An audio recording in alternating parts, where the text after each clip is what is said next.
Friends, we're all back together for the next episode of the Juicebox Podcast. Welcome.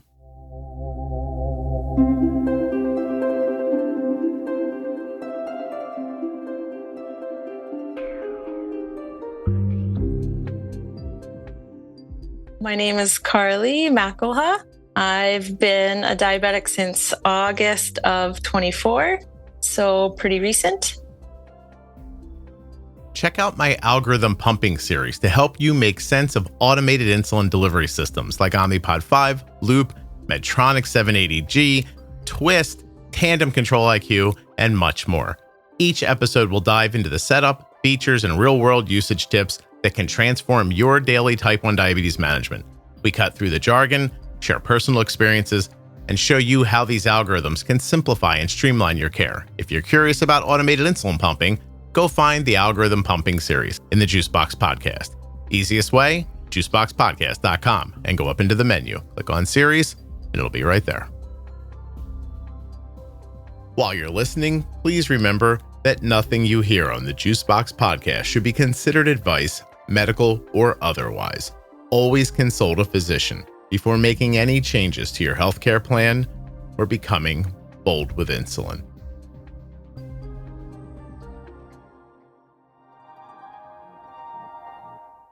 US Med is sponsoring this episode of the Juicebox Podcast, and we've been getting our diabetes supplies from US Med for years. You can as well. usmed.com/juicebox or call 888-721-1514. Use the link or the number, get your free benefits check, and get started today with US Med. A huge thanks to my longest sponsor, Omnipod. Check out the Omnipod 5 now with my link, omnipod.com/juicebox. You may be eligible for a free starter kit, a free Omnipod 5 starter kit at my link. Go check it out. Omnipod.com/juicebox. Terms and conditions apply. Full terms and conditions can be found at omnipod.com/juicebox. Just in time for the holidays, Cozy Earth is back with a great offer for Juicebox Podcast listeners. That's right. Black Friday has come early at CozyEarth.com. And right now you can stack my code Juicebox on top of their site-wide sale, giving you up to 40% off in savings. These deals will not last, so start your holiday shopping today by going to CozyEarth.com and using the offer code Juicebox at checkout. My name is Carly McElha. I've been a diabetic since August of 24, so pretty recent. And yeah. A year and a month? Yeah. Carly, how old are you? I'm 40. 40. And you're in the Great White North, is that correct? It is. Yes. It's hard to miss. You have some great little like beach pattern stuff that I'm going to enjoy so much while we're talking. Do I really? Yeah. Okay. Did you not know? Well, no, but I hear you say things about people like when they're from Boston. Yeah, that was cute. That's an inflection. I'm not from Boston. That's my best Boston impersonation. My best. So you're 40 years old. You were just diagnosed. Let me get a little background on you. Are you married? Do you have kids? Are you single? What are you? Yeah, I'm married and I have 2 kids. My daughter's 8 and my son is 3. 8 and 3. Okay. Yeah. In your extended family, your mother, your father, your aunts, your uncles, your cousins, does anybody else have type 1 diabetes? So my mom's cousin does, but my issue wasn't necessarily hereditary for type 1 diabetes. Mine was actually that I had a total pancreatectomy. So I lost my pancreas during like a major surgery and then woke up a diabetic. You are what they call type 3C? I am, exactly. No one knows what that is. Wow, I know. And believe it or not, I've lost count. There's been more than a half a dozen people on telling this story over the over the years. Yeah, so it's interesting to hear it from a different perspective. So you actually have type 1 in your family, but that's not why it happened. That's interesting. Mm-hmm. How about I'm just going to hit real quickly. In that family, do we see celiac? Do we see thyroid? Mm-hmm. How about you? Do you have any other autoimmune issues? Not that this one is. Yeah, so it started out when I was 14. They initially tested me for celiac disease, but because they had said at that time my villi wasn't damaged enough for them to diagnose it as celiac, they just said I had IBS. So I grew up with IBS for my whole life. I cut out gluten and things of that nature because celiac disease is in my family. So that was, well, when I was 18, I was still drinking beer and eating pizza and stuff, and I wasn't supposed to, but I did. So, but celiac was something that was always on the radar. And then when I was just out of university, my mom and I actually opened a gluten-free bakery. Oh. And we had that for about 6 years until I had my daughter. And so when we had the bakery, I actually did some dabbling in diabetic baking for some of our clients because those inflammatory diseases are so closely related. So now I kind of get to use my diabetic baking on myself. I have to tell you, that sentence you just spoke might have been the most melodic thing I've heard in weeks. I did some dabbling in diabetic baking. I was like, oh, feels like the beginning of a jingle. Okay, so you have an autoimmune issue. Maybe you were going to get type 1 anyway. No, I'm just kidding. No. But, so what was the surgery that led to this? Well, it ended up that I started to get really sick in the summer of 23. So it was like it sort of almost felt like my body was kind of shutting down. I guess technically it was in some capacity, but I was like just inflammation and constantly ill and not feeling well. But then it started to get to the point where I could actually point to my pain, like one specific location in my stomach. And I'm like, it's right here. This is where it hurts. Mm-hmm. And I think that like my whole life I've been telling, and obviously again, like I'm not going to use names, but I was telling my family doctor that I was having issues. Like this is kind of beyond IBS. I'm almost certain it's celiac disease. And I kept getting disregarded and eventually got to the point where when I got really sick in the summer of 23, I ended up going into a merge. And then that whole process started. They did an ultrasound thinking that it might be kidney stones, just the way that I was pointing to my stomach. Mm-hmm. And so that ultrasound initially showed some issues, but they couldn't see what it was in my pancreatic area. So then it was CT, MRI, MRCP, and then I had 4 ERCPs, 3 failed. And then the last one was because my pancreatic duct was so inflamed. Sorry, this is like really TMI, but I'm sure you're used to all this. My pancreatic duct was so inflamed, they actually couldn't even get the camera in there to see anything. Huh. So by the 4th ERCP, I was at a surgeon in Calgary and he was like, you have to go in for surgery. There's nothing else we can do. So based on like for investigation, it's time for surgery is kind of what he said. And so I remember the appointment very vividly with my husband. We went up together to meet with my surgeon for my pre-op. And he was telling me like, this is what I think is going to happen. We're really shooting for a Whipple. We really want a Whipple. But just so you know, it's possible you're going to wake up missing organs and a diabetic. And then from there, I kind of shut down and I don't remember a bunch of the rest of the appointment. Yeah. And then it was surgery and I woke up and then a lot of healing, big healing journey from that. Probably we'll get to that part, but let me ask you. Yeah. I mean, did they ever put a finger on it? Like, was it like chronic pancreatitis? Did they call it something? Yeah. So basically when I was able to understand what my surgeon was saying after the fact, he kind of said, I think that you've had chronic pancreatitis for so long that it completely killed your pancreas. Like he said that he's never seen a pancreas like that in a 40-year-old woman ever in his career. And he's almost retiring as a surgeon. So he was like, I just don't understand how it got to this point. And neither do I really. I just kind of thought that was normal. Like feeling like that was just my normal is actually what I was told by my doctor. Terrible. It was really alarming to find out that it had gotten to that point. And then you wonder, had it been caught sooner, is it possible that something else could have been done? Or, I might not be a diabetic today. I don't know. Yeah. But I try not to dwell. I was going to say, is that hard not to think about? Yeah. But I really honestly do have a really positive outlook on life. I've got my kids to fight for every day and to show that you can kind of overcome any big thing that comes your way. So yep. I try really hard to have that mindset, but definitely there's days, especially in the beginning. I'm like much better now, but I remember breaking down once because I couldn't have popcorn at the movies. That's the last straw. Yeah, that was it. I was done after that one. But What movie, if you don't mind me asking? well, I wanted to take my daughter to the movies. So, I think we were going, what the heck were we going to?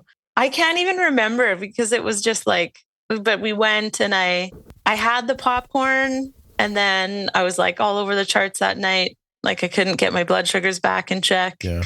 And then the next time we wanted to go to a movie, I was like, I can't eat popcorn and can't do anything. I was so Hey, you get the same movies everybody gets in Canada, or yours just about like ice fishing?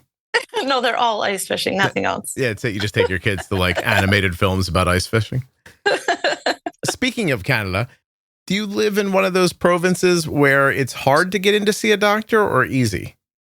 Well, right now, so actually because of this whole process, I was like, I literally can't see my family doctor anymore. I was just like so livid and over it. So I had to try to find a new family doctor and it took a long time. Yeah, I'm trying to decide, like, because I've heard stories, depending on where you live in Canada, just like anywhere else, right? That there are places where you can say like, hey, I'm like, here's what's going on with me. And they're like, oh yeah, we'll see you in a year. Yep. And there's places where that's not the case. And a lot of times the way it's been put to me, and again, I don't really understand the system that well, but the way it's been put to me by people who live there is that it feels like that if it's not emergent, if it's not going to kill you, then you're back of the line. Yeah, 100%. That's actually what she had said to me initially when I started to get in that summer, beginning of the summer. And I was like, look, I am like not well. Like I really would like to see a gastro. And she was like, it's going to take like 2 years. Do you really want me to put in the referral? And I was like, yes. Yes, I do. Yeah. Everyone who doesn't live in Canada, remember that when you're complaining about your thing. Nowhere is perfect. Yeah. And I've had friends who have gone through things that they suffered with for a long time needlessly because no one would see them. And it would take I have a comparable story. Before I began to use a GLP, I was anemic and I'd have to get iron infusions. Oh, okay. Right. And I don't have to get them anymore. That's neither here nor there. But a friend of mine who is a Canadian or a Canadian, you say it any way you want. Yeah, I know you said province and it made me laugh. Well, by the way, I said province and 5 seconds later, you used a PRO word where you went pro and it didn't. And I was like, she doesn't even hear it, but whatever. So my friend also needs an iron infusion at the same time. I had one in 10 days. It took them a year to get it for her. Oh my, and with you being anemic. Yeah, suffering the whole time. Oh, that's terrible. Yeah, but that's the it just I don't know. Like I mean, I'm not picking on Canada, it's everywhere, but my point was to bring it up that you said maybe if someone would have seen this sooner, I wouldn't, be using insulin right now and crying about popcorn at ice fishing films. And 100%. And that's what made me bring it up because you could be right. And it's funny. I recorded twice today. You're the second one. And the first person spent a lot of time talking about lost time, about the sadness of time lost. Hers was different in that she has an answer now and she mourns the time that was wasted. Yeah. And you didn't have an answer forever. And now you're mourning the time that you lost moving forward. Yeah. And needlessly in both situations, by the way. Yeah. Maybe for you. But I mean, if taking you a chore. So, okay. You wake up and what's the thing? Who breaks it to you? Your husband, a doctor? How does it go? Perhaps the best gift that you can give to yourself or to a loved one is that of comfort. And this holiday season, if you use the offer code Juicebox at checkout at CozyEarth.com, you won't just be getting something that's comfortable, you'll also be doing it at quite a discount. We can talk about that in just a moment. Right now, I want to tell you that I use Cozy Earth towels every day when I get out of the shower. I sleep on Cozy Earth sheets every night when I get into bed. I'm recording right now in a pair of Cozy Earth sweatpants. I love their joggers, their hoodies, their shirts. My wife has their pajamas. And I know you're thinking, oh yeah, Scott, well, because they sent you a bunch of it for free. They did send me some for free, but I've also bought a lot on my own. So like I said earlier, Black Friday has come early at Cozy Earth. And right now you can stack my code Juicebox on top of their site-wide sale, giving you up to 40% off in savings. These deals are definitely not going to last. Get your shopping done now or get yourself something terrific at CozyEarth.com. Do not forget to use that offer code Juicebox at checkout.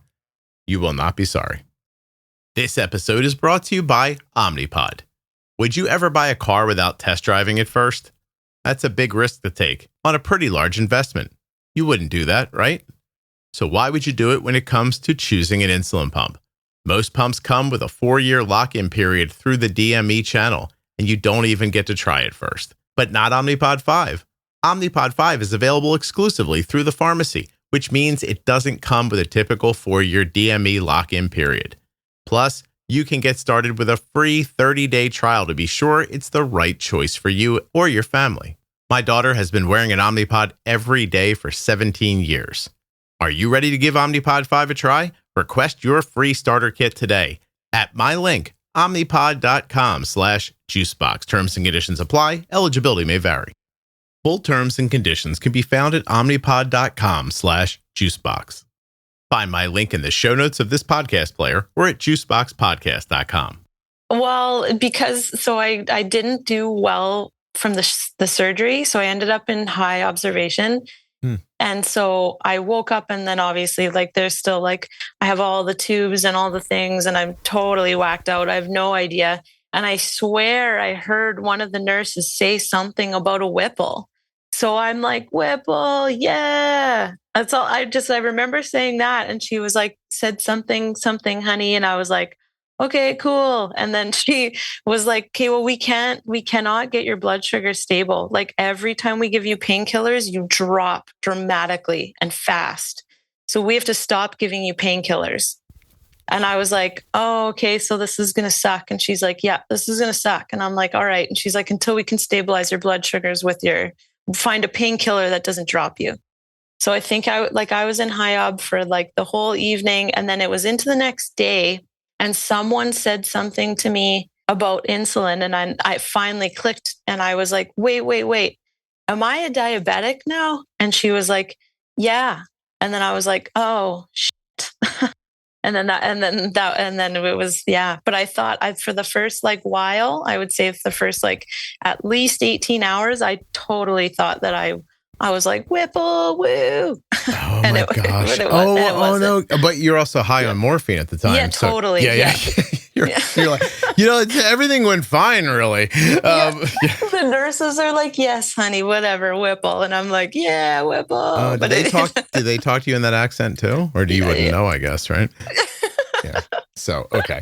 Well, that's horrifying. Yeah. And so now you realize, well, what do you realize?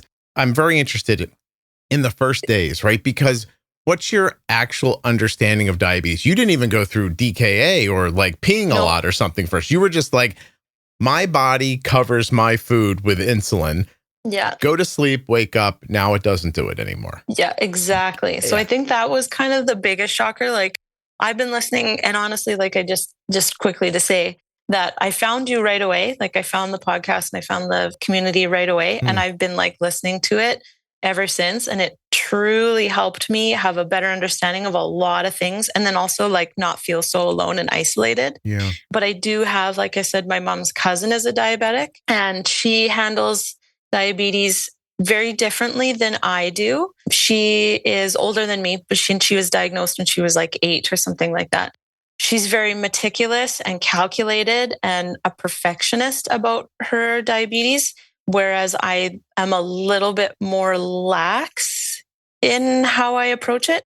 My idea and my understanding of what diabetes was a little bit scary because of how I've seen her live, family functions with her scale, weighing her food. She doesn't have a CGM.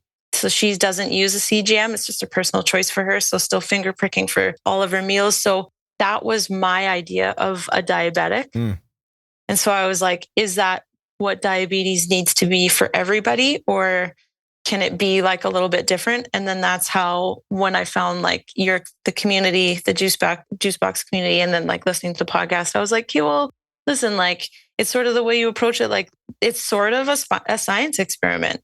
You are, and Jenny said it before, you are a petri dish and you just figure it out every day. The person in your family, did they literally show up at family functions with a scale? With their scale, you betcha. Wow. How much does a penguin weigh when you eat it?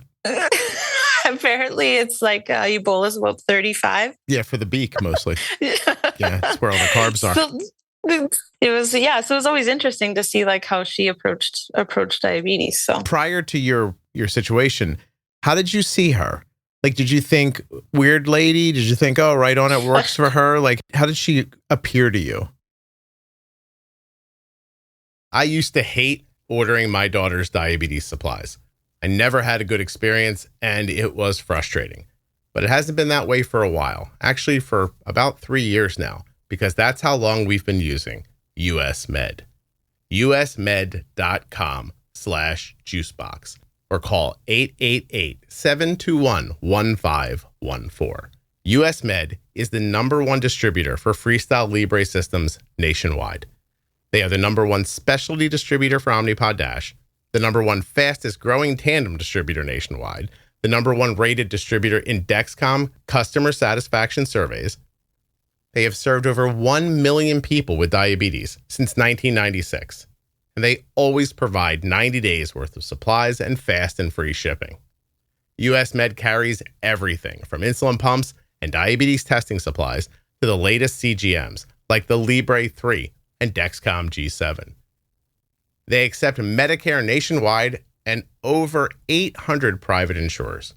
Find out why US Med has an A+ rating with the Better Business Bureau at usmed.com/juicebox, or just call them at 888-721-1514. Get started right now, and you'll be getting your supplies the same way we do. So in this sense, like you said, I have to be a little bit careful because like I know she's gonna want to listen to this. Yeah.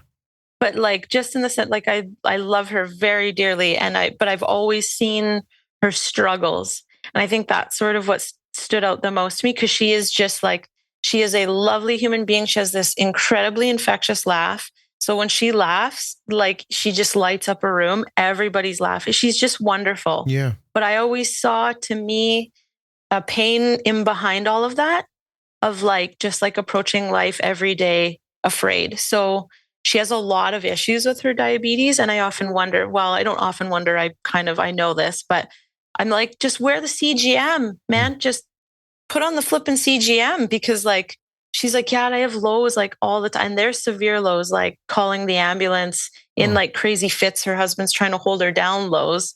And then I was like, why don't you wear a CGM? And she was like, well, because it's going off all the time. And I'm like, this is going off all the time because you're low. I am always by the way, if she hears this, yeah, she is invited to come on the podcast. Okay. I would genuinely love to hear her side of like, because it occurs to me while you're talking is that she has a whole like history and lifetime and experiences, and she's doing the best for herself too. Totally. I wonder what it would feel like to know how that appears from the other side. Like, I think that'd be an interesting conversation, but also no pressure. She doesn't have to do that. That offer's open. So, okay. So that's your feeling about type 1 diabetes. Pre all finding out all of that stuff. Yeah. Right. And now you have it. And how do you see her now? I have much more of an appreciation for what she goes through, like, more sympathy. And not that I didn't, I'm a very empathetic person. Like, it's me and my mom, we're both like empaths to the nth degree. But may I say, Carly, I know you're a kind person, because when you got upset and tried to curse, you said flipping. Oh, did I? Yes. The flipping CGM. You were passionate and you were like, oh, the flipping CGM. And I was like, that's interesting. So like, I know you're a kind person. I can tell from that. You don't have to apologize for what you're saying. Like, I know you have empathy for people in your life. I'm interested, like, how does it pivot for you? To me, it was almost like I understood before. I was like, oh yeah, you have to like do all the things. But now I'm like, I don't know, because diabetes is so different for everybody else. And we've had really good conversations since I've become a diabetic. Mm-hmm. There's times where I just want to be like, there's tools, like just utilize the tools. Like, people have worked so hard to come this far for tech, for diabetics, like utilize it. Yeah. I don't understand that component of it, but that's because I'm a tech person. Like I said, like I just switched to an iPhone so that I could get the iWatch, so that all I have to do is lift up my wrist and I can see my blood sugars. In a world where that exists, you're wondering why somebody else wouldn't maybe try putting on a CGM. So when you said earlier that you see her care as more meticulous and yours is not the same way. You're not saying you're not striving for low A1Cs and low variability. Like, Right. You're saying that you think the way you're getting to your end is easier than the way she's getting to her end. I think my idea of how to live my life is, but to be fair, I have 2 kids. They don't have kids. Mm-hmm. And so I think my goal is to show my daughter that, like, my son is only 3, so he has no idea. He doesn't even remember me being in the hospital. Sure. But for my daughter, I just want to show her that, like, you don't have to get like super caught up in being perfect. You just have to do your best. And sometimes that means eating something and then being like, okay, well, that didn't work. Let's figure it out. And then maybe we can do better next time. But I'm not going to like freak out and then weigh it next time and then like write it down and make sure it's perfect. Next time I'm going to be like, hey, well, last time I bolused like this ish. I'm an ish person. Mm-hmm. That's the way I could say it. I do things very ish. I want to give, respect to people whose brains don't work like yours, but I want to keep going down this path. Here's how I think we get to my answer before I ask my question. What's your A1C? Well, it fluctuates. The last time I had it was 6.5, mm-hmm. But I get really confused because, and I don't know if this is like a difference between the States and Canada. You talk about an A1C of like 5.4 being like really good. And so when I got my 6.5, I was like, oh man, I totally thought it was going to be better. And then, then my diabetic educator was like, what are you talking about? This is awesome. And I was like, oh, okay, cool. No, so 6.5 is awesome. The reason and well done, congratulations. But the reason I asked, because when you're making the case for like ish, right? And like if you would have said like, my A1C is 11, I would say, well, maybe stop with the ish. Maybe you ought to get yourself one of those scales and carry it around with you. Sounds like you don't know what the hell you're doing. But if you're telling me that you're doing that kind of blend of lifestyle and diabetes and you're having a 6.5 A1C outcome, I mean, do you have a lot of lows? No, not really. Awesome. What do you consider a spike? Like, where does your blood sugar get out where you're like, oh gosh, you got really high? So when I first came out of the hospital, it was intense because they said like type 3Cs are really prone to those fluctuations, especially highs. I'm not entirely sure why. That's kind of some more knowledge that I want to gain in that respect. But so I was getting like pretty high. I could get to like 16, 17, 18. And again, this is different because I'm in Canada, like, because you're always saying hundreds and stuff. And so then that's when I bust out my calculator when I'm listening to your podcast. You can break out your calculator. You can there's gazintas you could do, or you can go to my website under support, A1C and blood glucose calculator. And then I click on millimoles because that's what you are. And what'd you say, 18? Yeah, 18. Yeah. My highest was, I almost went into the hospital. And 18 is a 324 here in the Americas. Oh, okay. In the Americas. Mm-hmm. By the way, what are we, like 12 miles from each other? You sound like you're pretty close to the border, right? Yeah, I am. Yeah, I'm in Alberta. So just like by Montana. Can I just tell people who are in the Wisconsin, Michigan area, their version of this sounds nicer than your version of it. And I don't know why. Like, there's a harder, the accent's a little harder Michigan and Wisconsin than it is slightly north in Canada. There's something more melodic about it when you do it. I'm not coming down on anybody. You sound like what you sound like. But anyway, so you almost ended up in the hospital with an 18 blood sugar? No, that 18 would be like actually for me where like I would go for my highs when I was still MDI. Oh, in the beginning. I'm sorry. Go ahead. Yeah, in the beginning. Yeah. When I was still MDI, my highs would sit anywhere like, like 14 to 18-ish. And then I'd be like, oh, this sucks. And my husband would be like, God, are you high? And I'd be like, mm-hmm. Because now he knows. So I get kind of cranky. But anyway, the time when I went, I was in DKA, I think. I just avoided the hospital. I managed it at home. But I was getting like higher and higher, 18, 20, 22. And then I was like, okay, I hadn't done a site change yet. This was when I had just transitioned over to my pump. And I think I was on my pump for about a month. So I hadn't had to do a site change from an issue. And so I was like, what's going on? And I just was like rage bolusing in bed, just cranking insulin in and just like nothing. And so finally I was like, okay, wait a sec. think logically, stop, think logically. And so I was like, change your sight, drink some Gatorade, go for a walk. So I did all those things. And when I went to change my sight and I pulled the needle out and the little sticky adhesive, I pulled it off and insulin just started pooling out. Mm. So it was collecting under your skin and not being absorbed, you think? Yeah. So there was, I think, like something, it was caught in the needle. I don't really know what happened, but I just know I didn't get any insulin. I think it was about 12 hours. Oh, gosh. And so, I just kept climbing. So I was surprised that on top of all of that, being like, I'm pretty close to DK if I wasn't already in it. I've tracked down the paperwork that they sent home with me from the hospital for my calculations, should this happen. Found my calculation, calculated what I needed to manually inject, did that, plowed through some G2 Gatorade, went for a walk, and actually got myself down. Good for you. Yeah. Well I called in sick. I was sick for 2 days at home, but otherwise, yeah. Oh my gosh. That's awesome. Like that you figured it out like that and took all the steps, even when you were probably cranky. Mm-hmm. You were able to think about that. Very cranky. Very cranky. Can you tell people a little bit about it? Like what happens when your blood sugar gets higher? So for me, I try really, really hard to not let it affect other people. I know that sounds silly, but it's just kind of the way that I am. So especially with my kids, so sometimes actually what I'll do, my husband knows because I just look at him and he's like, she's high. All right, whatever. Or just make me a snack and get out of there. Get me some sugar-free chocolate. But with my kids, I just kind of will look at my daughter and I'll just be like, Dahlia, mommy's going high right now. Just a little bit irritable. Just give me a minute. And I'll just give myself some insulin and I'll start to come down and everything will be all right. And she's just like, yeah, cool. Okay. And then she just takes off. Okay. Nice. What do they think about? I know you said your one child's a little younger, but the other one was a little older. Like mommy was sick in the hospital, surgery, comes home, has this new life. What is that? Does that have impacts on them, do you think?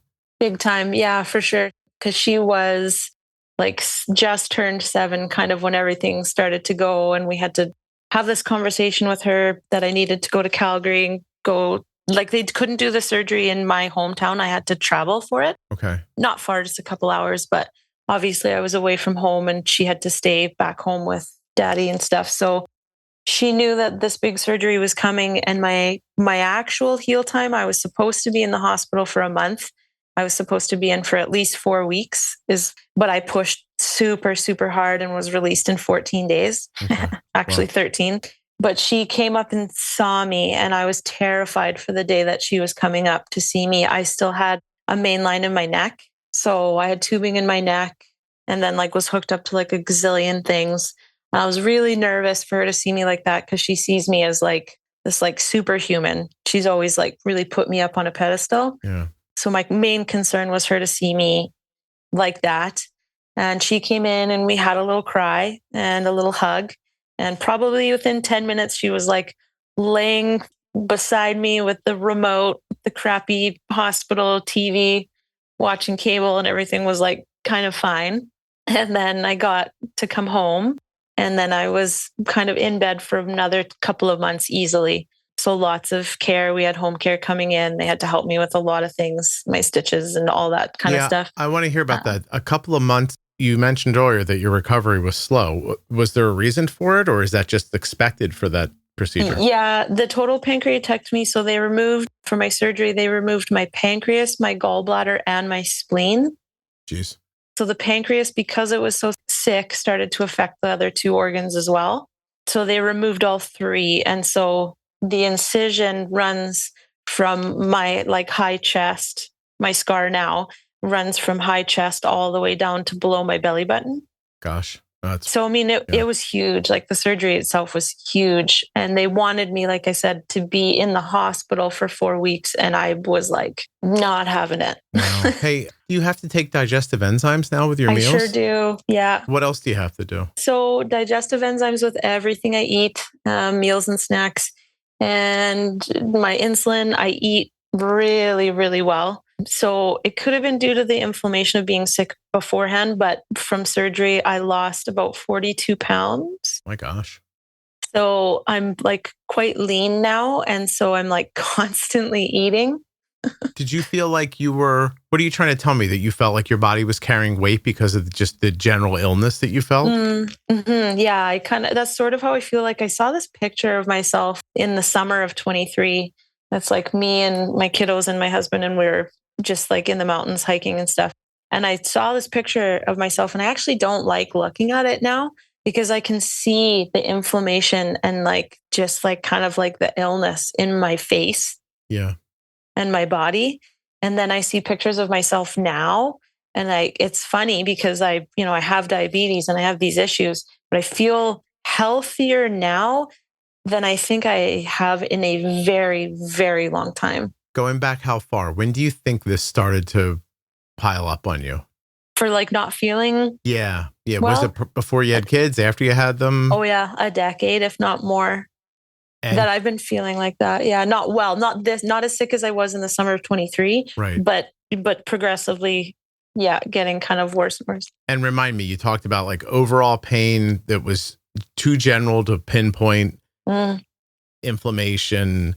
Did you think you were just a heavier person? Because you also said you ate really well, but you were heavier. So like is that in your head too? Well, I ate well. Like, I mean, I didn't eat. I've never really eaten a lot of junk. And I think that goes hand in hand with being gluten-free. You just like don't have that option. Okay. Certainly not like 10 years ago. That's for sure. That's why we started the bakery. So I always like ate fairly well, but just could not lose weight. And I wasn't obese by any means. Like I'm 5'4", and before this, I was like maybe like 142, 145 pounds. Mm-hmm. So it's not that I was like overweight, but you could almost like my body was just like inflamed. Like there was inflammation, I think, now looking back. Yeah, you're saying that looking backwards, you see yourself and you think, oh, that person just doesn't look well. Yeah, totally. Did you think that at the time? Not as much. I was like, just why can't I just lose weight? Like I'm fairly fit. Like I'm not going to the gym every day or anything, but I'm certainly not like a stagnant person. I move and I'm active and I eat like I said, fairly well, certainly not to the extent I do now. Yeah. But all that activity, like you probably captain a sled dog team. That's like you probably do all kinds of stuff, right? Like, so you're outside working. I mean, you got to climb over all that snow and there's mountains, right? And pick through when I'm ice fishing. Yeah, right. I'm saying you guys are really active. Do you actually like live in a place that like looks like New Jersey? Is that where you live? No, I live in do you know of Calgary, Alberta? No, I know about the Calgary Flames. And okay. We're a smaller, I would say we're like a smaller version of Calgary. Okay. So where I am. All right. But I mean, you are an active person, reasonably speaking. Yeah, you got little kids you're running after and stuff that. Yeah. Yeah, they probably won't stop, right? With all their... and now especially, yeah. Why now especially? My 3-year-old is a little nut. Gotcha. Like my daughter was always like pretty busy, but my son is like next level. I gotcha. That's awesome. I'm sorry, beyond having to take the digestive enzymes, is there any other medications or things that you have to do now that are part of your daily care? No, not really. Like I think because I choose to eat so well, I'm doing really, really well. Okay. Like I had my diabetic educator, we were talking obviously when I was released from hospital far more often, going from MDI to the pump. Like they were floored for the pump. Like I'm part of what's called the pump clinic. So actually my pump is covered. My insulin is covered. All that stuff's covered for me, which is amazing. I can't imagine what it would be like to be a diabetic and not have coverage. But we would talk like kind of all the time. And then moving to the pump, she was like, this is sort of unheard of. Like most people are like 6 months to a year to get a pump. And I had mine in 4. So we would talk lots. And now we talk like, we'll chat just to like catch up. And then she's like, how are you doing? And I'm like, good. She's like, A1C is great. We'll talk to you in a couple months if you want. And I'm like, okay, cool. That's it. Huh? You just go, yeah, eh? And then she's like, eh? Yeah. And it just kind of goes. I've never ever said A. You don't think so? You don't think you have? No. Okay. We say things like wicked awesome. So I guess maybe we are very similar to Boston. Wicked awesome. You say wicked awesome. You've actually used a number of euphemisms while we were talking that I thought were funny today. I'm not going to remember them all, but How was your direction? Like you said, you found the podcast pretty quickly, right? But what precipitated that? Why did you need to, I guess? Like what didn't exist that made you say, I have to go find somebody who understands this? I think it was the uniqueness of my situation. Because like you said, it wasn't like, oh, you went into DKA, you were in the hospital, then they told you you're a diabetic. I literally, like you said, I went to sleep and I woke up a diabetic. And so I was searching for answers for people that might understand. Like nobody knows what a type 3C diabetic is. Nobody knows that really. And that told me enough to say, like, if people don't even know what it is, my doctor is telling me, just tell people you have type 1 because no one else is going to know. So I was like, well, how many other people had a total pancreatectomy? Why did they have it? So I think it was just like, I'm an answer seeker. I want to know. I like gaining knowledge. And so I'm trying to think of how I found, I think I just Googled like diabetic communities and then stumbled across the Juicebox and then loved all the stories. And then whoever facilitates the Facebook page, I had put my story forward and was like, I wonder if there's anyone else. And she like immediately connected me with 2 other people. Was that Nico that did that for you? Yes. Yeah. That's so, awesome. And then like the things that Jenny says, I like super connect with because I love like health and nutrition now. Yeah. And so there's just a lot of things that I connected with on a lot of levels. Well, that's awesome. I just want to say that there's a number of really lovely people who help with the Facebook group, and I can't thank them enough. They volunteer their time, and they're really, really incredibly valuable in a way that I don't think we can properly quantify maybe. No, I totally get it. Yeah. For a living, like I'm admin support. I work at a university and I'm admin support for a couple of departments. And so I understand the work it takes kind of in the background that people don't always get to see. No, they're special people. They really are. I definitely couldn't do it by myself. Like there was a time I used to, and then one day I was like, oh, it got too big. Yeah, not so much. Like I'll live here 24 hours a day if I try to do what I was doing before. And then I got scared. I was like, oh, I wonder if this will like find its level. You know what I mean? Will I work this out and with those people's help? And, you know, I think we actually been talking about it a lot today offline, but, you know, just sticking to the ethos of, you know, let people share their stories. Yeah. I think that's the most important part. I'm so glad it's helping you. No, it is. And I've been listening to it for long enough that when you sent me the link and I was like, oh, it doesn't say the time zone. And then I thought to myself, well, it's got to be 11. It can't be 1. Because if we're 2 hours apart, that would put Scott at 3 and Arden will be off school. But, and then I'm like, oh my God, you doofus. She's like 20. Yeah, you're thinking of her like she's in high school, right? Yeah. No, younger. Younger than that? Younger, yeah. Yeah, that flips people out sometimes. The first time that happened, when the blog was first up, I used a photo of Arden it was the only real photo I ever used of her. Was just like the blog used to be called Arden's Day. And I didn't know that. Yeah, there's this little picture of her like super small, I think in like this yellow shirt. And it definitely was the yellow shirt because she had done a photo shoot for her children's hospital for their diabetes pamphlet. Oh, okay. One of the pictures just came out really well. And I was like, oh, I'll use that picture on the blog. And then she got a little older and she was like, hey, I don't like looking like a baby on the internet. And I was like, oh, okay, cool. Like I said, but the header is kind of like iconic. What if I could and I had like an artist like just recreate it. And I was like, how is this? Like, it's not really you. It's just reminiscent of it. And she's like, yeah, that's fine. And then that went on like that for a while. Then eventually one day I was like, I know that I thought of myself as a blogger, but I really make a podcast now. Like the blog's not really the same thing as it used to be. So I switched it. Basically, if you type in ardensday.com, I think it goes right to juiceboxpodcast.com. And nevertheless, like when all that changed, it changed in people's minds. Then years went by and then Arden pops up in a photo somewhere and people are like, whoa, wait. Yeah. That's insane. Like that. She's a grown woman. Yeah, in my mind, she's a 2-year-old child in a little yellow shirt, right? And now you're showing me a picture of a 17, 18, 19, 20-year-old person. Yeah. It flips people out a little bit.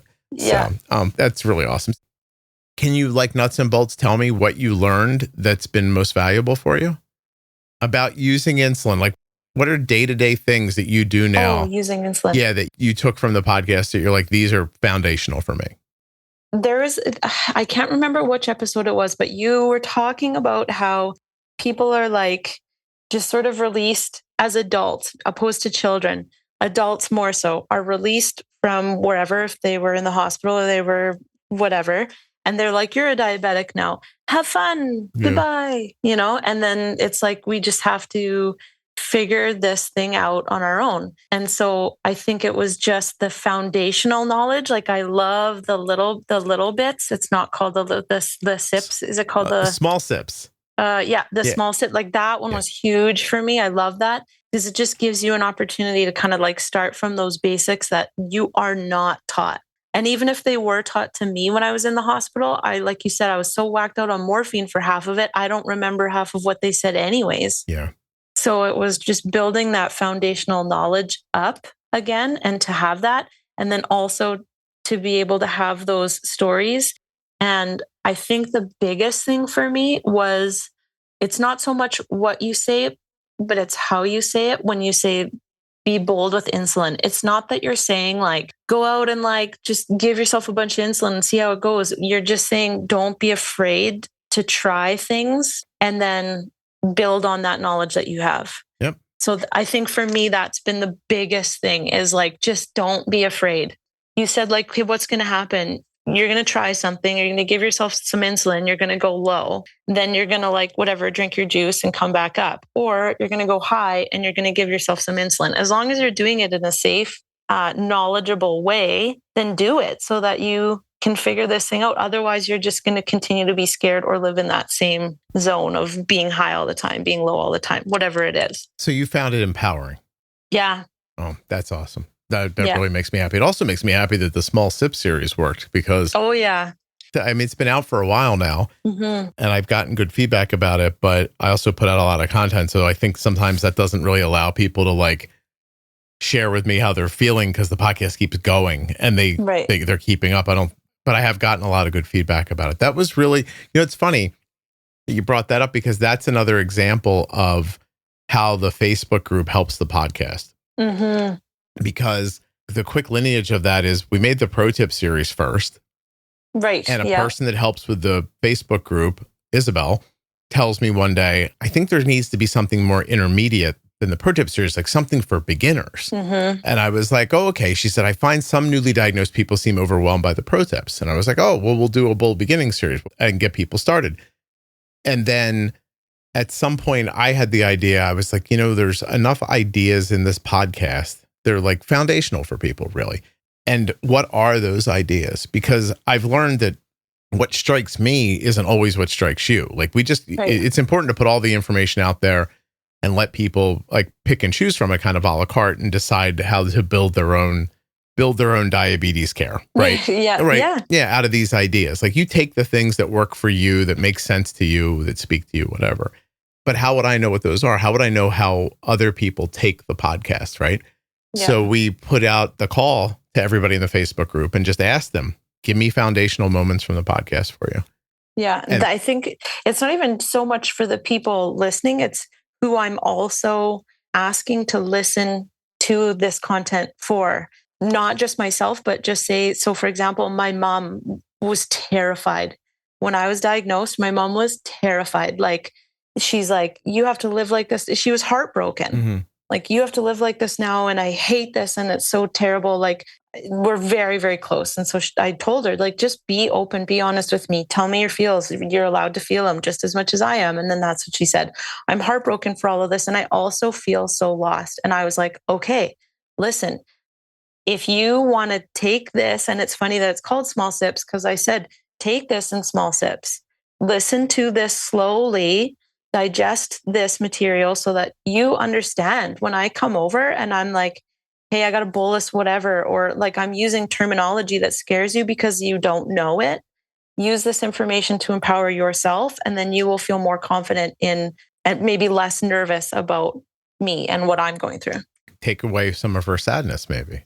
Yeah, exactly. Yeah. Like, it's just listen to it and kind of gain that knowledge, because she's very much like me and just needing kind of a knowledge base to feel more comfortable. Are you telling me that series not just helped you with your management, but it helped your mom to be more comfortable about what was happening to you? Mm-hmm. Yeah. My goodness.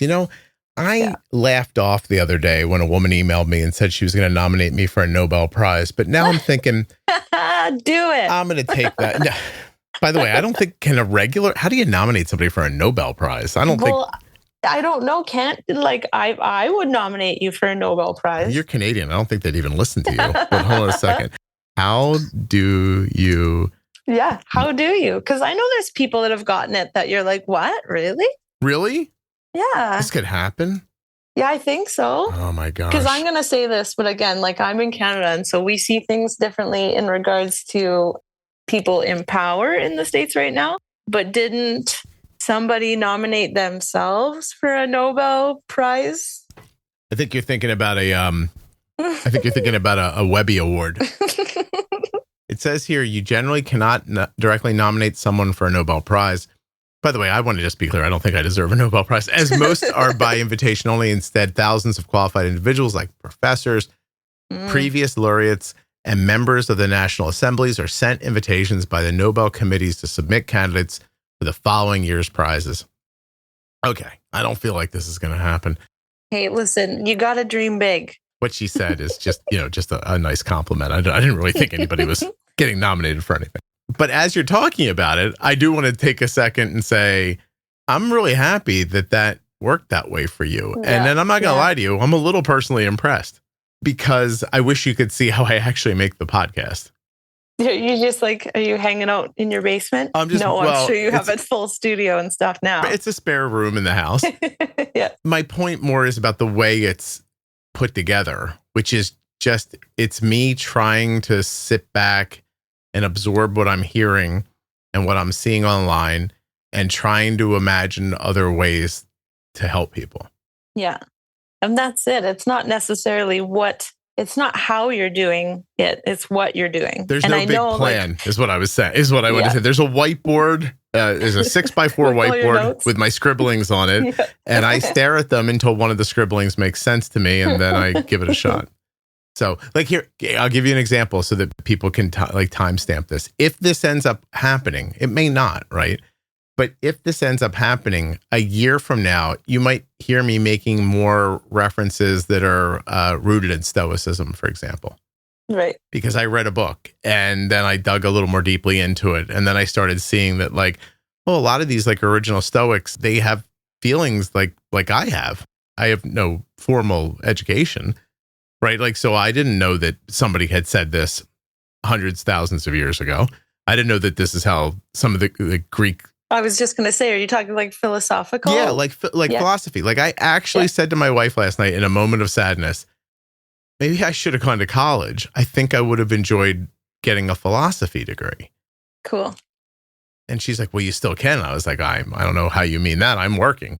And I said, I'm going to just dig into it more on my own, in my personal time. Yeah.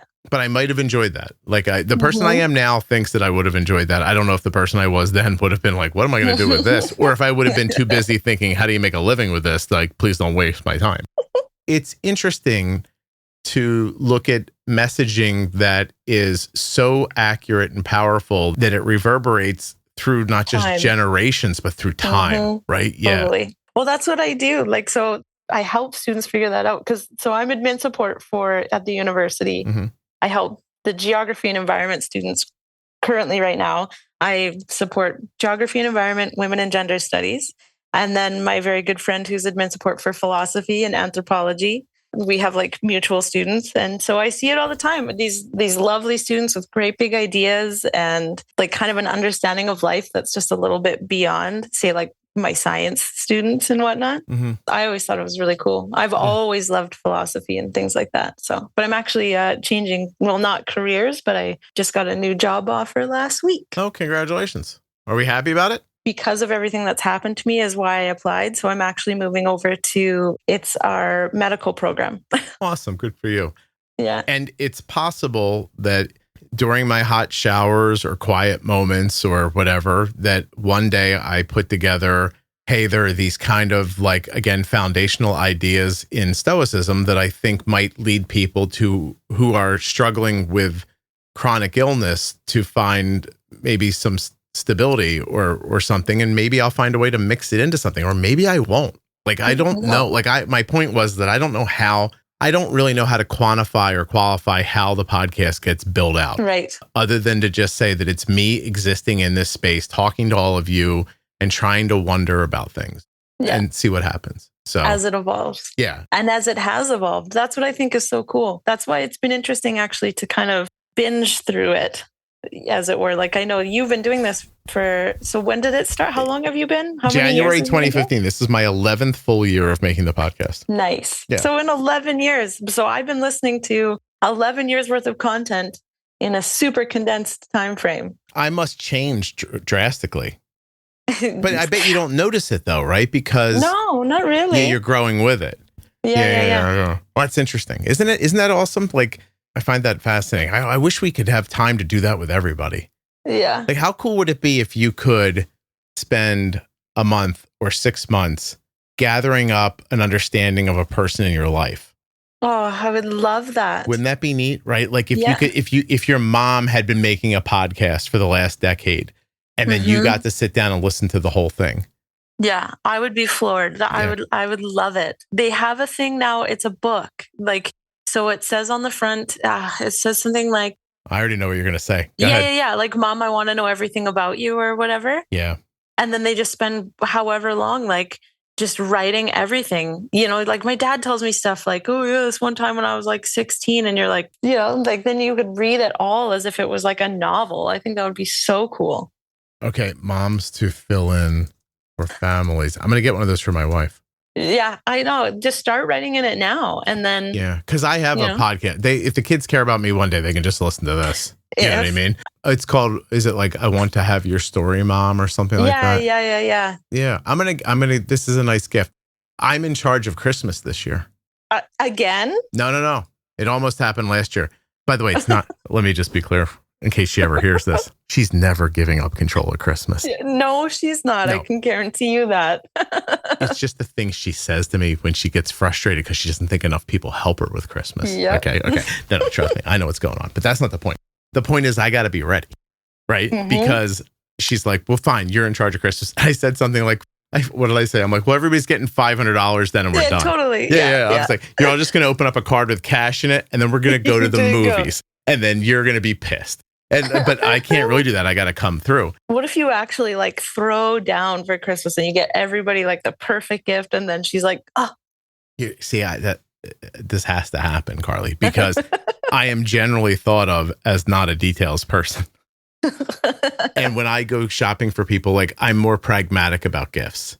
Yeah. I'm not as good with like, oh, somebody would love this. I'm like, oh, they could use this or they would enjoy this. Or like, I'm not as good with the like, I don't know. Everybody wants a back scratcher. Yeah, I'm not as good with the flowery part of gift giving, right? Right. You know, or when I do something, it like everyone's like, oh, like, you son of bitches, all of you. Although I want to say this, I've never said this before. I want to give my wife her.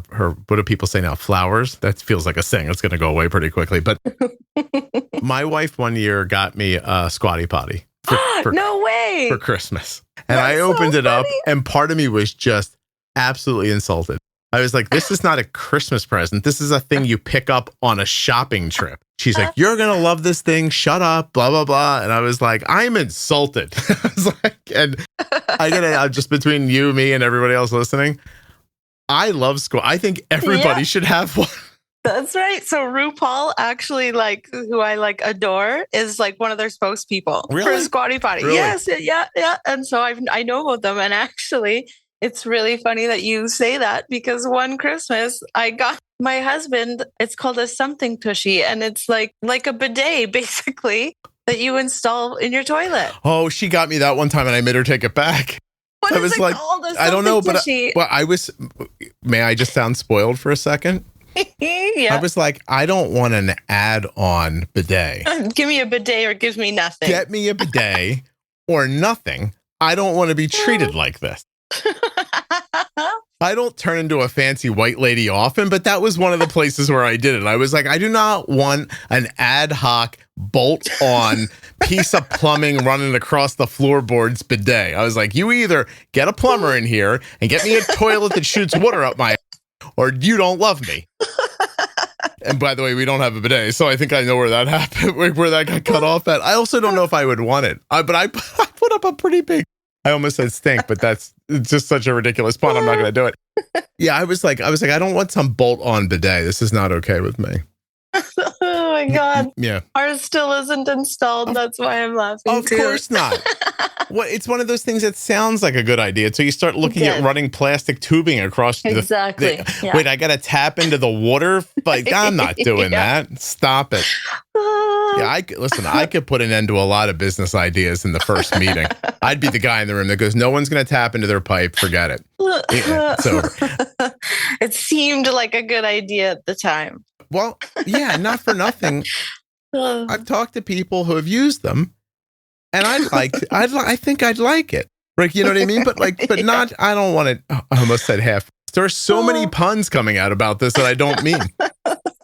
Nevertheless. All right. So listen, you doing okay? How you feeling? Like, what's the year later, somebody went into my body, yanked out what did they yank out? Your pancreas, your gallbladder, and your spleen? Yeah. I don't even know what a spleen does, the gallbladder. You know what I mean? I know. I didn't either, actually. It's funny because I didn't actually know that they took those other two organs until 2 months later. Hey, you know what? I would make fun of you, except Arden had her tonsils out recently. And a few weeks later, she goes, yo, did he take out my adenoids too? And I went, I think so. What? I was like, I think so. And she's like, you don't know? And I'm like, you don't know? And you don't know? And she goes, and I said, no, let me stop you. I'm like, he definitely did. And I went back to and I realized I got sick the day I took her to that first appointment. And I was woozy in that appointment and didn't realize that I got sick later that day. So I do have a bit of a reason for that. But nevertheless, yeah, she asked me, what did they surgically remove from me? And I was like, I'm not 100% sure. Something in your throat. Yeah. And so we yanked out the paperwork and I was like, there's a big long word here that I think means both. And exactly. I said, I think this is what happened. We looked it up and sure enough, she had both taken out. That's exactly what happened. Because when I said that I had that pre-op assessment and he started talking about things and then I sort of shut down after he said something about losing my pancreas and a diabetic, I just sort of went and I don't really remember. But apparently that's when he was kind of explaining what a total pancreatectomy is.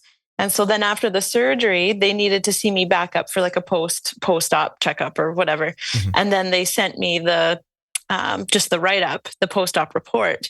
And I'm looking at it and it says, you know, this normal, that normal, whatever. And they had checked my pancreas and found some tumors and things of that nature. But then it said pancreatectomy and then spleenectomy and one other word. And I was like, whoa. What are these other two? So I phoned my surgeon, who is just lovely. And I'm like, hey, Dr. blah, blah, blah. And he was like, yeah, no, I took all three. And I was like, oh, all right. Awesome. Cool. Well, that would explain the incision size. But yeah, I didn't actually find out for quite some time after, which was funny. But it just means I have to be careful about blood infections with my spleen, stuff like that. Oh, but I see. Otherwise, it's fine. Yeah, I know that's probably a thing that people listening are like, oh, you let somebody do a surgery on you. You didn't even know what they were doing. Like, but I think it's important, by the way, important to point out for people who are listening to this, who are in charge of giving people, you know, news in a medical setting, that you were told something and you just zoned out. Yeah, I was in shock for sure. Of course you are. Right. Like somebody just told you, like, there's a chance you're going to wake up and have type 1 diabetes, basically. And you're going to need insulin and blah, blah, blah. And then they're like, here's a lot of other important things you need to know. And that happens, by the way, when you tell people like, hey, your kid has type 1 now. And then you start telling them other things they don't hear you. Yeah, totally. No, there's a buzzing in your head at that point. Yeah. And I know I've heard like other people that you've interviewed say the same thing. And I related on so many levels, but it's true. It's like what I would say to people is, for my most important thing is, just advocate for yourself and in the medical health system. Like, don't just take people's word for it. If you feel like something is wrong, push and like just try to get answers and just don't stop. Because that complacency, I think, is kind of what got me to where I am. But you beat yourself up a little bit because you think you could have pushed sooner. Yeah, maybe. Yeah. I guess that's one of the things. But I'm also working on, like, I believe in like making sure you have the proper supports and things of that nature. So I definitely like talk to a therapist about like, it's like a medical trauma therapist, and she's fantastic. Yeah. And so she's really helping me and giving me some big tools about like letting go of putting that back on myself. I was hoping it was going to be my next question. I had a dumb joke I was working up about a polar bear. It was going to get to that, but you just said it. So I know there are no polar bears in Canada. People who are Canadian have come on and told me that. Also, you don't have penguins. I don't know if you know that or not. Oh, well, we do. They're just at the zoo. Yeah, that's what you guys end up saying. But I'm saying like they don't natively walk around there. I thought for sure they did at one point, and not the case. But some people do have sled dogs. That's not a thing I made up. Yeah. There are people who ride around on horses called Mounties. Oh, yeah, for sure. Yeah. There's even a dude that rides a buffalo in a small town that's like 30 minutes away from where I live. He just like rides it to go get groceries. Really? Mm-hmm. See? That's totally true. And no one should ever forget the girl that came on that was a can-can dancer in the Yukon. That was maybe one of my favorite Canadian stories. Because I tried to joke with her. I was like, did they just sit there and like throw gold coins at you? And she got quiet and she was like, yes. And I was like, oh my God, I was just kidding. It's my favorite part when I say something stupid and people go, no, that's actually how it works. And I was like, that's the truth. That's crazy. All right. Have you ever lived anywhere else except there? Or do you ever wonder about like living in maybe like more of a, I don't know, like, you know. I like it because it's like it's really a good place for families because we're like small enough that I can get across town in like 20 minutes. And then we're close to some things, like we're pretty close to Calgary if we want to like go and do things like that. I lived in Ontario when I was little, but I don't really remember. It's still like just, you know. Yeah.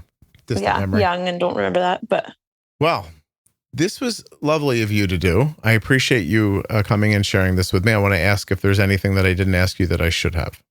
I don't think so, but I was going to say, and you might be like, what? And maybe I shouldn't, but my husband actually has a polar bear skull.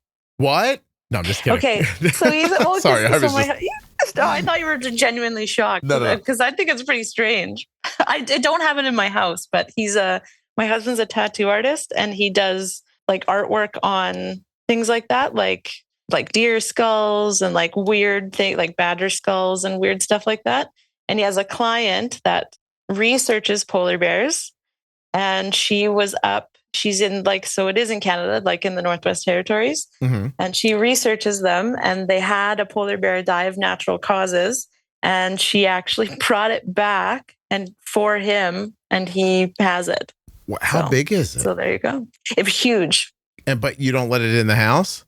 God, no. Is it scary or creepy or icky? I haven't actually seen it yet. And this is where it gets even grosser. So you have to like have them cleaned properly. Yes, obviously. And bugs eat that's how they do it. They put them in bugs, right? Like yeah, like super worms or those kind of things. Yeah, I know about things. Go ahead. So there's a dude in town that does that, and so the skull right now is with this gentleman in that process. When you said he does that, you mean he owns a bunch of bugs and a tub? Yes, yes, it's so gross. Like, yeah. I found him because we had a bearded dragon for like 12 years. Uh-huh. My little beardy, and she passed away. I'm sorry. And because my husband does artwork on skulls, I had this crazy idea that instead of, I didn't want to just bury her in the garden or do anything like that. I wanted something to be memorable and to have a keepsake of her forever. And so I asked my husband if he would do an art project on her skull for me so that I could put it in like a shadow box with like a bunch of flowers and stuff.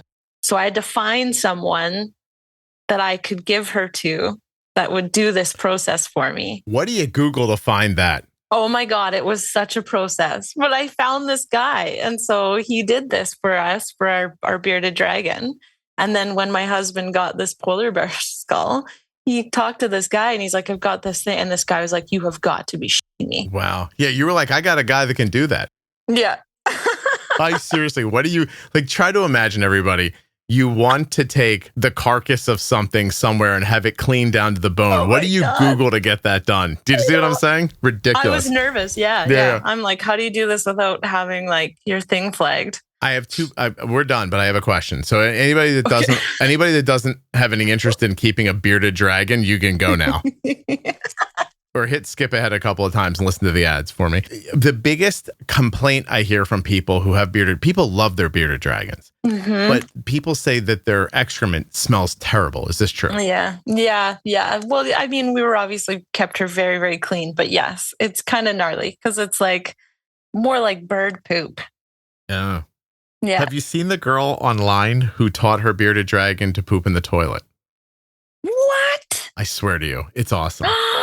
Due respect to her, I know how hard it is to make content and keep it for people who want to keep coming. Like, so she does like a little overreaction to but she takes, she sees the thing when it gets a little puffy. Yes. Yeah. It kind of comes to her at the front of the cage, like, hey, it's time for me to time. And then like takes it to the toilet, holds it over the toilet and records it. And during the recording, you hear like, and then she's like, oh, and then the girl's like, oh, and then the thing shits in the toilet. And then she wipes it up but goes, no way. Swear to God. Yeah. She's a lovely girl. I mean, as far as I can tell from watching her YouTube shorts. I said to people when I was like, I mean, I have no idea. They're like, oh, what are you going to talk about? And I was like, if I'm being completely honest, I don't know because things happen very fluidly on Scott's podcast. So now I can say we started talking about diabetes and ended up talking about bearded dragon poo. Yeah, exactly. So I don't know if people know this about reptiles, but like some of them don't urinate. Right. Yeah. Because, I mean, we could get very technical, but yes. They pass something called a urate. Totally. When they go to poop, first a piece comes out that's white, and that's them dispelling their urine. And then the poop comes afterwards. Yeah, exactly. And you have to make a decision about how you're going to clean that up. Like, are you going to be one of those people? It's like every time it comes out, you're going to go in there and police it up and change like substrate or something? Or are you going to do what I do, which is I have my chameleons are over a dirt floor and then in the dirt live basically like pill bugs, like roly-polies. Oh, yeah. Isopods. Those live in the dirt and then they come out at night and eat the waste. Oh, no way. Your isopods do that? Yeah, that's what they're there for. Now, once in a while, like the guy who's looking at me right now, he is my Parsons chameleon. He's eyeballing me right now because I didn't feed him yet today. And he's like, you're talking about my shit on things. He's thanks. like, my man, it is 2:30 and I have not had a roach yet today, is how he's looking at me. When he's on a roll, his crap comes out like an inch and a half or 2 inches long and maybe an inch around. I don't even know how it gets out of it. And that thing, if I'm in the room, I pick it up and throw it away. Oh, yeah, for sure. And I want to be clear, I flush it. I'm not a monster. I don't throw it in the garbage. And for those of you who throw dog or cat excrement in the trash, I want you to reconsider your life, okay? The toilet's right there, for God's sakes. Like, I'll take it out because I don't want to be in the room with it because it's horrifying. But if it pops out at the right time and I'm not in here, it's gone in like a day. Wild. Yeah, the bugs just like eviscerate it. So when I'm ready for another reptile, I will keep isopods in mind. Contact me about what you'll do because I have thoughts. Okay. I'm going to tell you that right now I don't think I can ship them to Canada, but I have Sri Lankan pygmy lizards. So these little tiny lizards are so cool. Oh, right? I love tiny ones. Yeah, they're very little, very pretty. And I also am doing I have like a desert setup with geckos in it. So yeah, they're these little like communal geckos that they're just awesome. So that's it. And then I have my chameleons. Well, that's how I fell in love with my Beardy. I got her as a baby because I went in and was like, I'm not leaving without you. Yeah, no, they are hard to look at and ignore. They're very popular in the pet trade and in the community. Probably like overbred, sort of like leopard geckos and stuff like that. There's maybe too many of them, or ball pythons, another thing that. Yeah, you don't like a snake? No. You know what's interesting? So when I go to my guy to get my reptile guy, my guy to get my Sri Lankan pygmy lizard, which by the way, shout out to him, Frank Payne, Living Art by Frank Payne. Just go check out his website. But we live close enough to each other that like he'll do like a reptile show, which is not a thing. And I'm not casting aspersions, but not really a thing I would do normally. Right.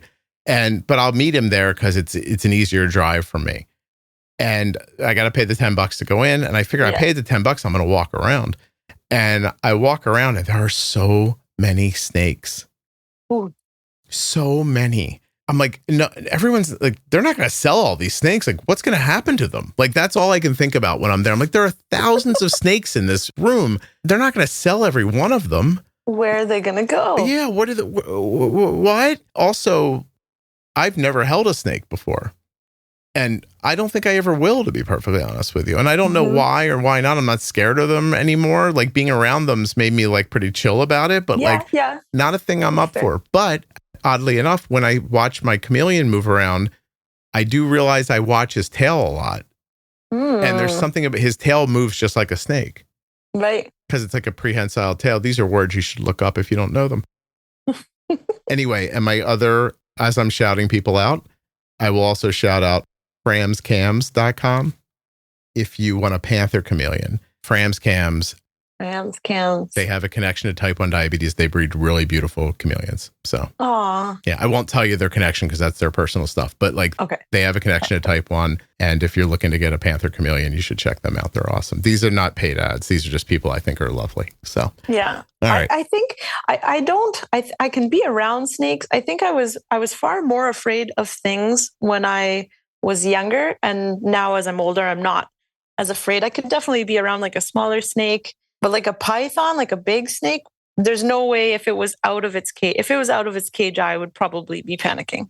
I don't want to be bit by surprise by something. No, that's okay. Yeah, no thanks. These chameleons are not going to bite me. These little, like my little gecko, and like they're not going to bite me. Like, my bigger concern about having a snake, other than the fact that they're not actually that active, so I don't know how great they are as pets, like to begin with. But that aside, I don't want to make a mistake one day or move too fast or forget that my hand smells like a mouse or something like that, and then look down and see a snake holding onto me. No thanks. Right. I wouldn't want anything biting me, to be perfectly honest. Right. Like, so I'm sure anybody who has a snake is thinking, Scott, there's probably some simple steps you could take that wouldn't happen. And God bless you. I think you're probably right. But you've found my line is what I'm saying. Now, having said all of that, if I were to get a snake, I actually do know the kind I would get. What would you get? The small snake, I'm assuming. Well, for sure they're small. Like, I don't want anything too big, like, because that would freak me out. Also, I'm never getting a snake, I just want to say. And now I realize I can't think of the name of them. They're, I feel like an idiot. Are they the white ones? No, what you just said white they're ones. Like rainbow. They're like really beautiful, iridescent. Like, there are some snakes that are absolutely beautiful. Yeah, no, I 100% believe that too. Yeah, for sure. But I still don't know if I want to hold it. They can be beautiful from afar. Yes. But in Alberta, where I am, we have rattlesnakes. Oh. And so you have to be really careful. We take the kiddos down to we call it down to the coulees to walk around or whatever. But you have to be careful at a certain time because you'll hear them. Yes. They'll start rattling at you and you have to get the kids out. Also, at the university where I am, we have like a big patio where you can like go and sit. It's ground level. You can go and sit outside in the summer and have your stuff. But we have it taped off on the far right corner because the rattlesnakes go out and bask.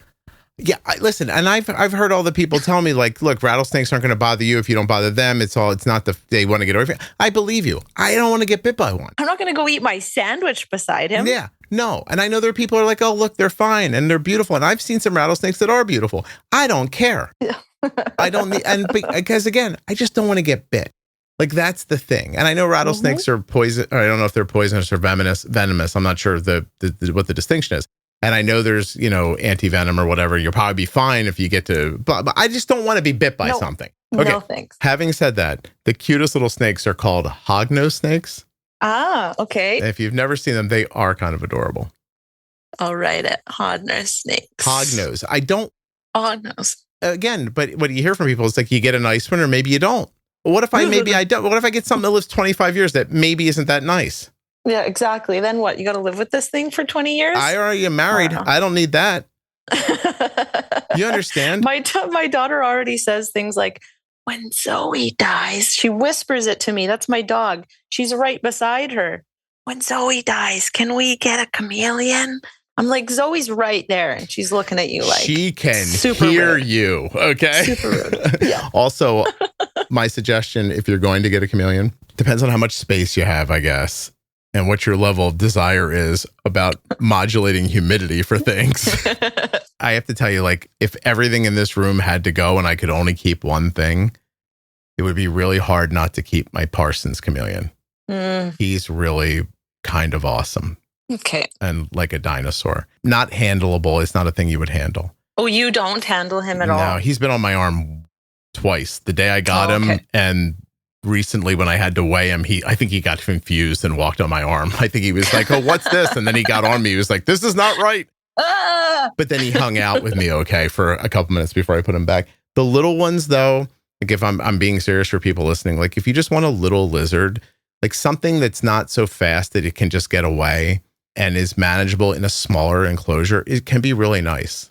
Like just to kind of watch them live and exist and stuff like that. I love that. Yeah, but it's hard. It's hard to ignore how cool he is. Although having said that, my Panther is blue.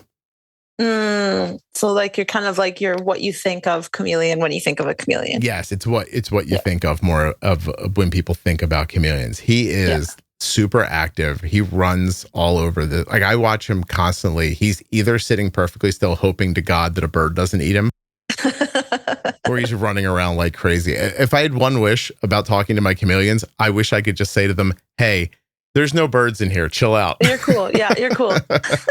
Anyway. All right. Well, it's cool. Because a bearded dragon has a third eye on the top of their head to see. I don't know if chameleons have the same thing. It's like it's a scale, one of their scales that is actually clear. And that's so that they can feel or see a shadow above them if there's a bird flying over. I very sadly know that. So do you? It's not really an eye, but it is a thing that they... Yeah, exactly. Yeah. All right. Yeah, the third eye. Well, yeah. Okay. I don't know what we're calling this episode, but you were terrific. Thank you for doing this with me. I really appreciate it. Hold on one second for me, okay?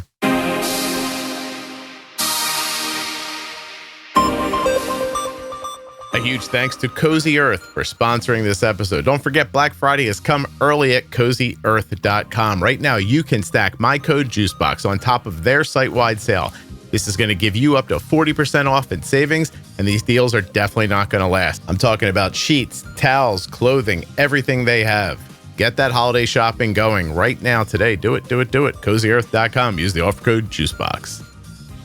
US Med sponsored this episode of the Juicebox Podcast. Check them out at usmed.com/juicebox or by calling 888-721-1514. Get your free benefits check and get started today with US Med. A huge thanks to my longest sponsor, Omnipod. Check out the Omnipod 5 now with my link, omnipod.com/juicebox. You may be eligible for a free starter kit, a free Omnipod 5 starter kit at my link. Go check it out, omnipod.com/juicebox. Terms and conditions apply. Full terms and conditions can be found at omnipod.com/juicebox. Thank you so much for listening. I'll be back very soon with another episode of the Juicebox Podcast. If you're not already subscribed or following the podcast in your favorite audio app like Spotify or Apple Podcasts, please do that now. Seriously, just to hit follow or subscribe will really help the show. If you go a little further in Apple Podcasts and set it up so that it downloads all new episodes, I'll be your best friend. And if you leave a 5-star review, I'll probably send you a Christmas card. Would you like a Christmas card? The episode you just heard was professionally edited by Wrong Way Recording. WrongWayRecording.com.